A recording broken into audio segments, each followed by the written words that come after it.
Well, today is truly a great day here in the Commonwealth of Pennsylvania. First, I want to thank legislative leaders both on the Democratic and Republican side of the aisle. Today, what happened here in this building really stands as a testament and a contrast to the chaos and the confusion that we see coming out of Washington, D.C. Folks in D.C. have forgotten who they were sent there to represent. They've turned public service into a zero-sum game, too focused on who's winning, who's losing, which side is getting hurt, and which side is doing the hurting. That's not what I went into public service about, and I know that's not what many of the folks behind us went into public service to do. But let's be clear, that kind of attitude is exactly why Americans hate politics. As the governor and I have crisscrossed this Commonwealth for the last year, we have heard from Pennsylvanians all over that they want us to take off our red jerseys and our blue jerseys and to put on the Pennsylvania jersey to get stuff done for them and their families. That's why we've worked so hard to do with this budget. And even though it really took us some time, we may be a little late, more time than many of us would have liked, we've managed to bring Republicans and Democrats together to deliver an agreement where everybody gets something. And this is the way that compromise works. Nobody gets everything that they want. But I want to be clear, Governor Shapiro and I, throughout this process, held true to our values. We refused to accept cuts that would have been devastating. We stood up for working-class Pennsylvanians. The governor and our administration stayed at the table this entire time, and we delivered. Ultimately, I think this is a great budget deal for the people of Pennsylvania. Folks in Washington, D.C. really should take some notes on what's happening right here in Pennsylvania. We're providing for some of our most vulnerable Pennsylvanians, our seniors, our working poor, the people who provide direct care and teach our young people and give them opportunities to learn. We're making our communities safer by supporting local law enforcement and violence prevention efforts that are working to drive down rates of gun violence and crime here in Pennsylvania.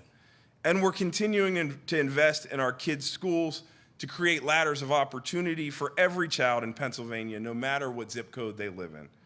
I'm grateful for the work put in by Governor Shapiro and the leaders of all four caucuses to get us here today.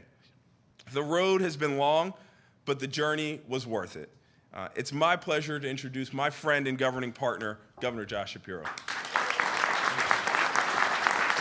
Thank you, everybody. Thank you. Thank you, Lieutenant Governor Davis. Today is a good day. Madam Speaker, thank you for joining us today.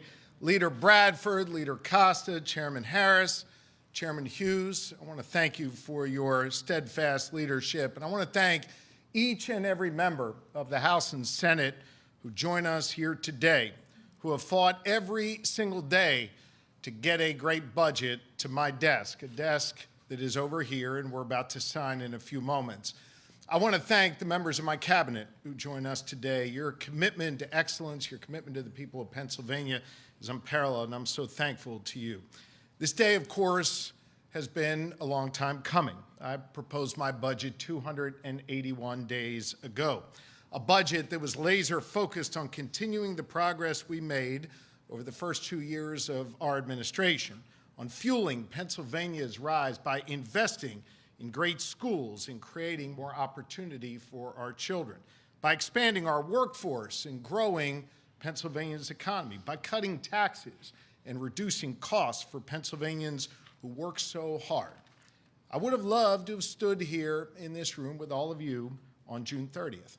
But as you know, Pennsylvania is just one of only 3 states in the country with a divided legislature, where a majority of votes in the Republican-led Senate and a majority votes in the Democratic-led House are required to get that budget to my desk.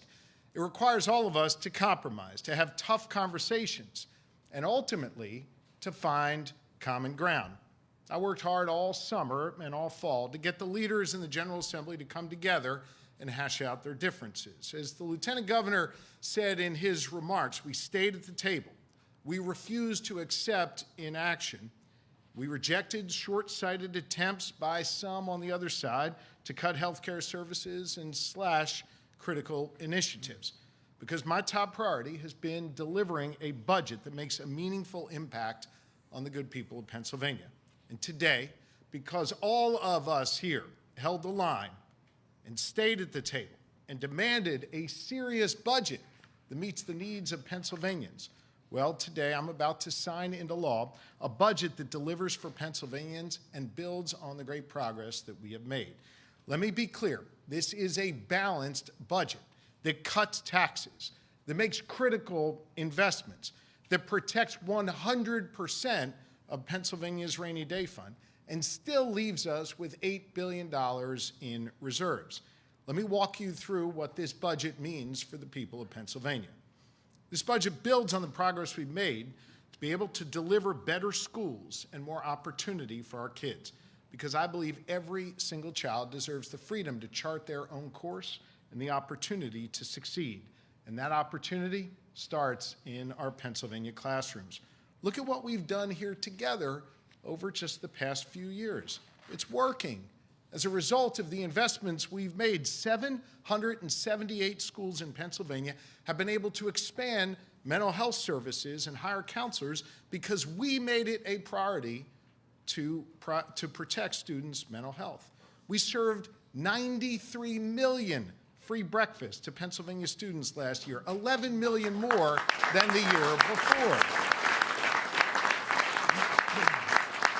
Today, there are 3,000 more Pennsylvania students who are enrolled in career and technical education courses. And we're putting more teachers in our classrooms and expanding resources available to our students. Graduation rates in the Commonwealth are finally on the rise. Consumer Affairs now ranks Pennsylvania as one of the top states for a quality public education in the entire country. It's a hell of a lot of progress that we've made together. And this budget builds on all of that. It again increases funding for basic education and special education. It continues that commitment to feeding kids a healthy breakfast. It offers mental health services in our schools and fixes our school infrastructure. And for the third year in a row, this budget also directs more dollars to the schools that need them most through what we call the adequacy formula. In fact, we increased that fund this year by $565 million. And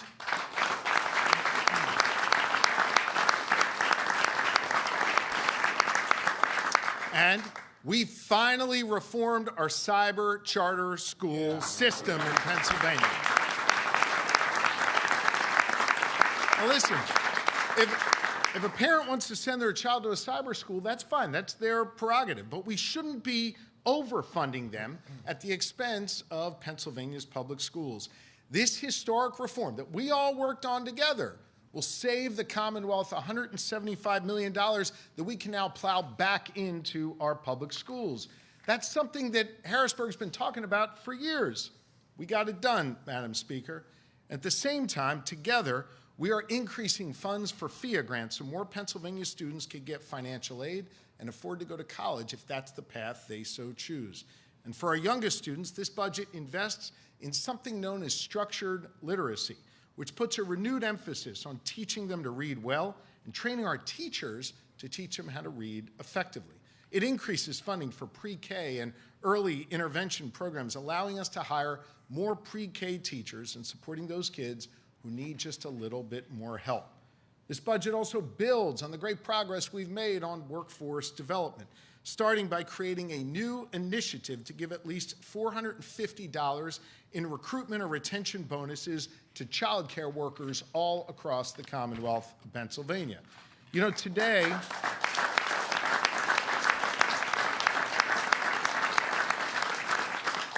there are 3,000 child care centers here in Pennsylvania where we have vacancies.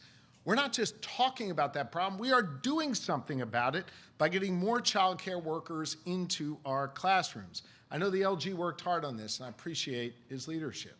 This budget also strengthens our teacher pipeline by increasing our investment in the student teacher stipends, a wildly successful initiative we began just a couple years ago.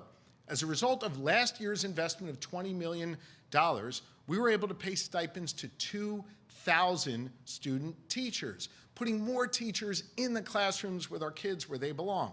This year, we weren't satisfied with that. Instead, we increased it to $30 million to ensure that student teachers get paid for their hard work. That's another 1,000 student teachers who will get paid for their work and get in the classrooms to help our kids. This budget doubles down on the work we've done to increase wages for direct care workers who take care of our most vulnerable neighbors. And on top of this, we're continuing to invest in apprenticeships, in VOTEC programs, in hands-on education initiatives that we've been purposeful about bringing into our classrooms. My administration is once again delivering $183 million for career and technical education apprenticeships, a 50% increase from the time we began our work together. This budget continues Pennsylvania's economic rise, cutting taxes for our businesses and investing in sites and innovation in the main streets that form the beating heart of so many of our communities. Under our administration's leadership, Site Selector magazine named us now the top state in the Northeast for economic competitiveness. Forbes rated us one of the best states in the country to start a business. And Moody's analysis showed that Pennsylvania is the only economy in the northeastern part of the United States that is growing. That's all because of the work we have done together to make Pennsylvania far more competitive. This budget continues the investments that have been critical to our resurgence. Look, we all know that agriculture is central to our economy, so we're building on our commitment to our farmers by fully funding the PA Farm Bill and providing $10 million to help our farmers adopt the latest technologies through the first ever Ag Innovation Fund, the first ever in the country.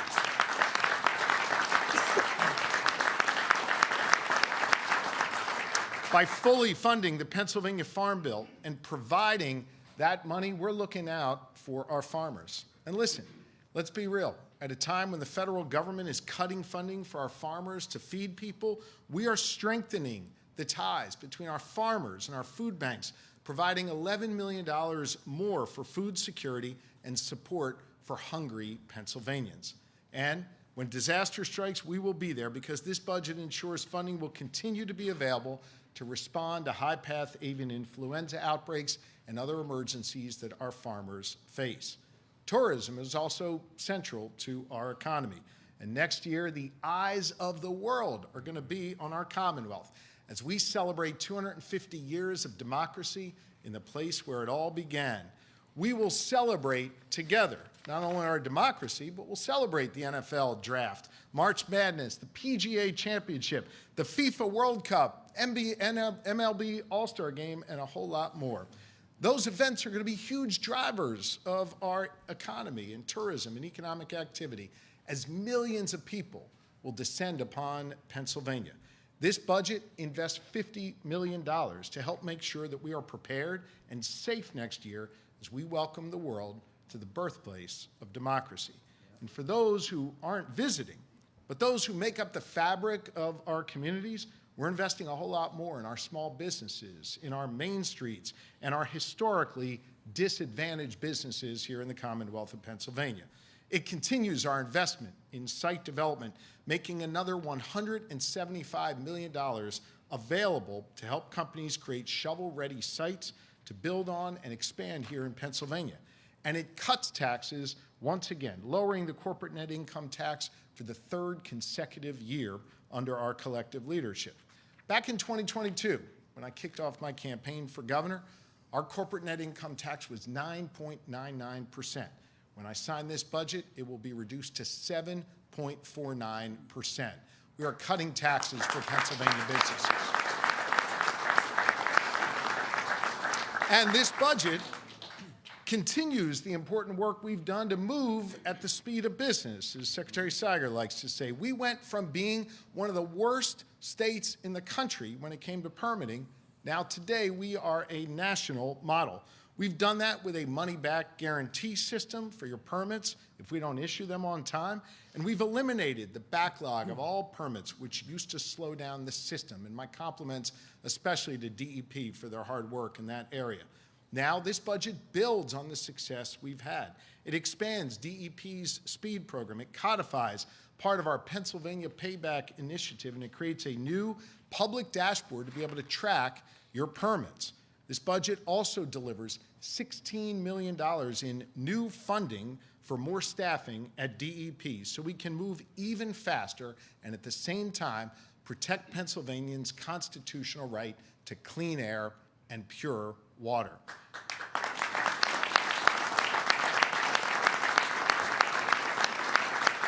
But look, we got a lot more work to do to grow our economy. And what we do on energy next will be a big part of that. You know, for years, the Republicans who've led the Senate have used RGGI as an excuse to stall substantive conversations about energy production. Today, that excuse is gone.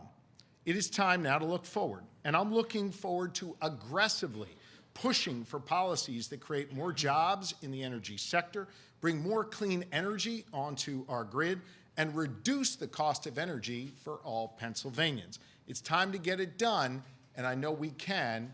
Let's get to work.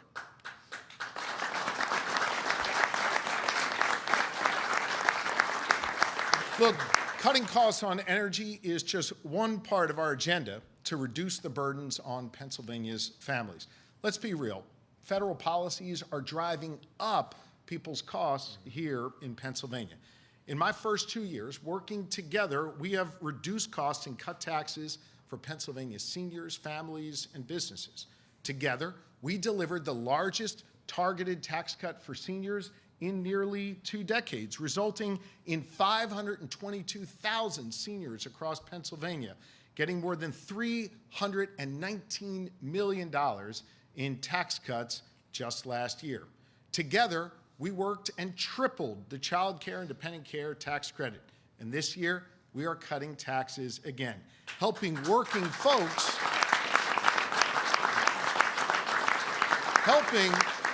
helping working folks who are struggling just to get by. Under the budget that I am about to sign, we will create a new Working Pennsylvanians tax credit that will put about $193 million back in the pockets of hardworking folks trying to take care of themselves and their families for next year. I want to say to all of the House members, especially who are here, you have Leader Bradford and Speaker McClinton to thank for this. They pushed hard at the table to get this done, and we got it done.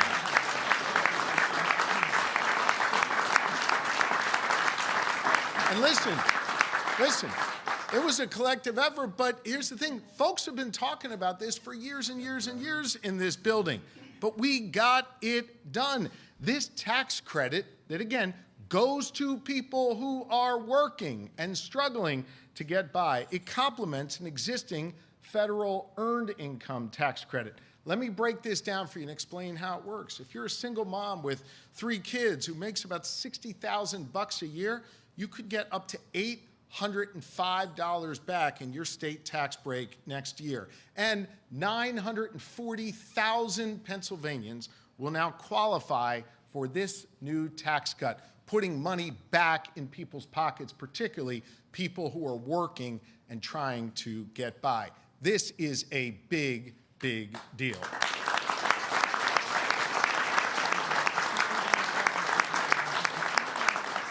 Now listen, I know you all have heard me criticize the Republican budget that passed in Washington, D.C. I criticized it because I knew it would be bad for Pennsylvania, and we're already beginning to see the effects of that. It's going to knock about 500,000 people off of their health care, close rural hospitals, and a whole lot more. In this budget, I want you to know this group standing up here resisted efforts to kick more people off of Medicaid and make the situation even worse. We believe in taking care of our neighbors, just as Mr. Rogers told us to. And at the same time, we also secured important reforms to help lower our SNAP error rate. And that's going to protect 2 million Pennsylvanians who rely on SNAP for food assistance. At a time where the federal government is rolling back funding for groundbreaking research, instead Pennsylvania is stepping up. Look, one of the most heartbreaking problems that our grandmoms and grandpops and others face are neurodegenerative diseases like Alzheimer's and ALS and Parkinson's. I know there are members of this body who have lost parents to those terrible diseases. I wanted to just take a moment and to say thank you to Representative Kyle Mullins. Representative Mullins is here, and we spent a few minutes in my office earlier today thinking about his father, Michael, who's no longer with us, who succumbed to ALS. He used his power to get funding in this budget to look out for people like his father. And Representative Mullins, I want to thank you for your leadership.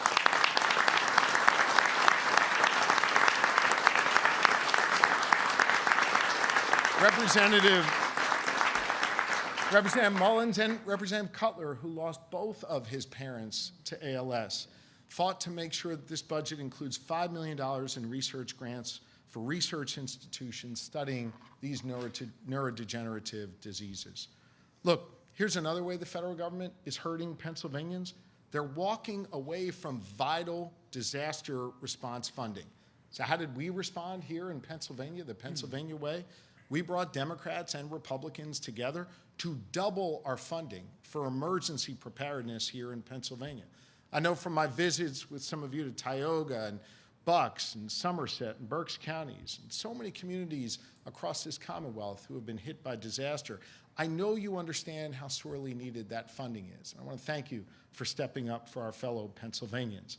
I know we all agree that all Pennsylvanians deserve to both be safe and feel safe in their communities. That's why I made a commitment when I was running for governor that we would fund 2,000 more police officers across this Commonwealth. Now with this budget I'm about to sign, between municipal, police, and state troopers, we have secured the funding to put nearly 2,000 more police officers on the beat in our communities. But we also understand that preventing violence in our communities requires a two-pronged approach. It requires hiring law enforcement, and it also requires, and we've seen this under Lieutenant Governor Davis's leadership, to make a point of investing in community-based violence prevention programs, sports programs, after-school activities, church groups, mentorship programs, apprenticeship, and workforce training opportunities, and more. And consider this, what we're doing is working. As a result of these two-pronged investments, violent crime across Pennsylvania is down 12%, and fatal gun violence is down 42% across our Commonwealth. And listen, if you've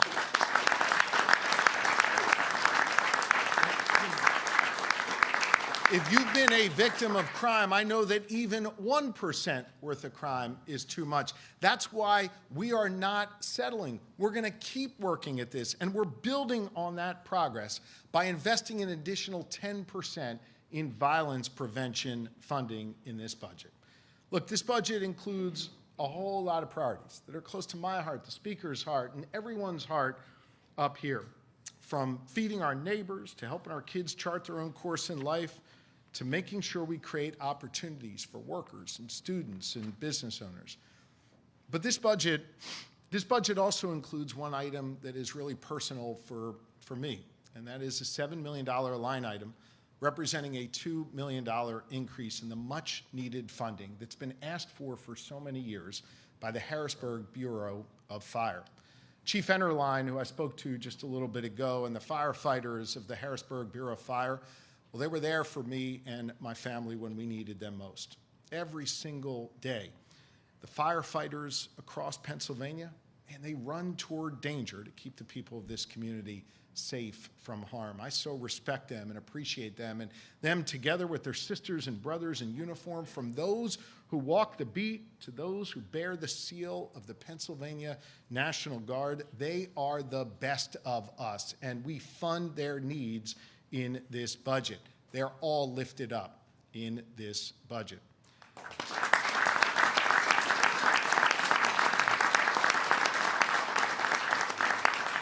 Budget isn't just a bunch of numbers on a spreadsheet. It is a statement of our collective priorities.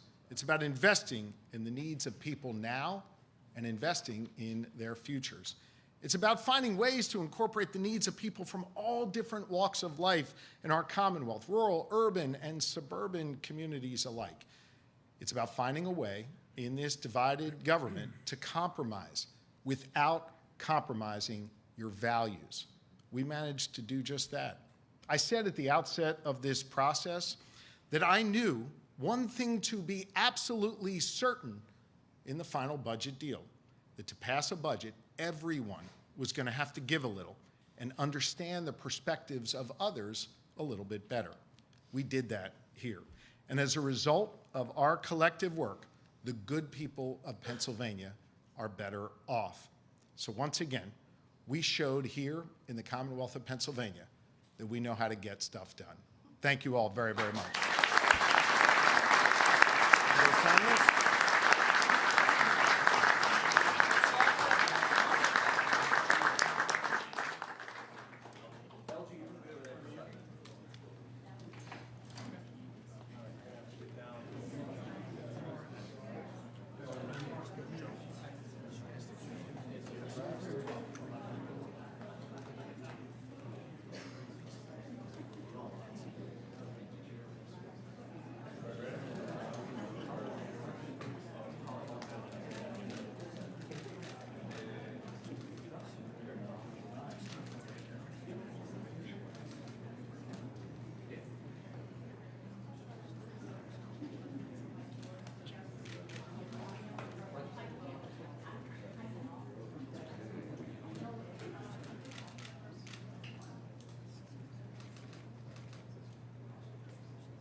How will your administration help the schools and the counties that have to take on debt to keep services going during this 4.5-month budget impasse? Zach and his colleagues in the budget office working together with all other areas of this Commonwealth government are get the dollars out as quickly as possible and get into the school coffers immediately. Yes.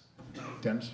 What is the cyber charter reforms that you're talking about? Is it giving state money to districts so they can pay the bill? Because you had talked in your budget of wanting to cap those tuitions. Did Yeah. we not do that? Can you explain a little bit about what those reforms are? In effect, we believe these cyber charter schools have been taking an amount of money that was not needed for them to operate their schools. That number was artificially high, we believe. And so in effect, what we've done is we've returned, in this case, $175 million to start back to our public schools so that students who are going to those traditional brick and mortar public schools would be able to get their fair share of the funding, and cyber charter schools could continue to operate effectively. Tom? Governor, what do you say was the breakthrough that helped make this happen? And for everybody who's watching, why did it take so long? We stayed at the table, and we all stood up for the things that mattered most. Look, I could have stood here on June 30th and brought you a budget that looked really different, that didn't have education funding, that didn't focus on our workforce development, that didn't have a tax credit for working families, that didn't fund the needs of our farmers, and a whole lot more. I think the key when you're in these positions, and I know the leaders feel the same way, is staying at the table, staying true to your principles and values, but also understanding the needs of the folks on the other side who got elected by a different constituency and represent a different particular point of view. We stayed at the table. We continued to dialogue. Sometimes that dialogue was me running back and forth between Leader Pittman and Leader Bradford. Sometimes it was Leader Pittman and Leader Bradford having conversations. Other times it was a larger group. And I have to thank the speaker and the pro tem when they joined our conversations. I think it was last week or maybe 10 days ago where we were doing two-a-days. It was like Eagles or Steelers training camp, and we were doing two-a-days, really trying to drill down on the needs each caucus had, but most importantly focused on the needs of Pennsylvania. I think all that helped us break through. And then each step of the way, things can kind of blow up or get off the rails. And I just tried to keep us back, communicating and staying on the tracks as much as we can. I think, Leader Bradford's got a hell of a challenging job trying to find 102 votes in the House, and Leader Pittman 26 votes in the Senate. And I recognize and respect how difficult their jobs are. And so part of my job was to help them each be able to be successful in their caucuses while meeting the needs of the people of Pennsylvania. Governor, one of the Senate no votes in criticizing the bill today before she voted no said there's a $7 billion difference between the spend number and the actual revenue for the Commonwealth. Are you concerned going forward about? I mean, I would, whoever this senator is, say, go look at the comments of your leaders who understand this is a balanced budget that cuts taxes, that makes critical investments, that doesn't touch the rainy day fund, and leaves $8 billion in reserves. I know that there are some people in this building that love to talk about the banty around words like structural deficit. Folks, Democrats and Republicans came together and voted for this balanced budget. And they voted for balanced budgets each of my 3 years as governor. We are in a strong fiscal position. Most other states are running deficits. We've got an $8 billion surplus, and we didn't tap into the rainy day fund, and we managed to make investments and cut taxes. I think that speaks to how well we all work together to get this done. So if there's a few voices on the fringes, I understand that, but take a look at what the leaders of both caucuses, of all four caucuses of both parties said here. Balanced budget, cuts taxes, makes important investments, and protects the rainy day fund. Governor, so we're going to get transit next year? We're going to continue to work on transit and other priorities that aren't in this budget. I know we all had to accept compromise. Transit remains a critically important priority for me and each and every member who's standing up here. What comes after Reggie as far as climate goals? I introduced the lightning plan. I want to thank Chairman Comita, who's here. I know she's backed a number of pieces of that legislation in the Senate. I know she's going to drive that legislation forward there along with others, and the leaders here in the House will continue to push that forward. I think the lightning plan is where we need to be, and think of it, it's an example of a plan that has the support of the building trades, has the support of environmental groups, has the support of industry. I think that's a really good starting off point. I've had some really direct conversations with the Republican leaders in the Senate about the need to finally act on energy. We haven't done anything big on energy since the Rendell administration. The time is now. Energy presents, to me, I believe, the thing that sets Pennsylvania apart from any other state when it comes to economic competitiveness. And I think we need to harness our energy and our natural resources, do it in a way that protects our public health, our public safety, our environment. I think we could do all of that and create lots of jobs and bring down the cost of energy for Pennsylvania families and businesses. The time to act is now, and I believe as this budget proves, as the other budgets prove, as our work on criminal justice reform proves, as our work on Sunday hunting proves, and so much more, that we can actually come together and do big things in Pennsylvania, and we're going to continue to do that, and energy should be next. Governor, you mentioned this budget won't necessitate tapping into the rainy day fund. Do you expect to need additional revenue sources next year in order to not? I'm signing this year's budget. How about you give me a minute? It's a balanced budget. It sets us on a very, very strong path for the future, and we're going to continue to work in this vein, in a vein that puts money back in people's pockets and makes critically important investments. Thanks, everybody.